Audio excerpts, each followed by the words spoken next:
Kementerian Pertahanan Rusia merilis sebuah video yang memperlihatkan kerja tempur Angkatan Udara Rusia dalam menggempur pertahanan musuhnya.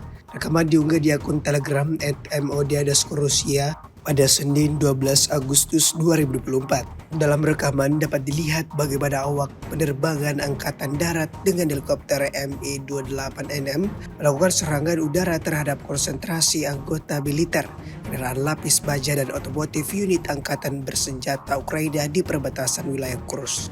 Serangan itu dilakukan dengan rudal pesawat tak terarah terhadap sasaran pengintaian. Usai menggunakan senjata pesawat, awak kapal melakukan manuver anti-misil, melepaskan perangkat panas dan kembali ke lokasi pemberangkatan. Menurut laporan intelijen, seluruh target tersebut berhasil dihancurkan.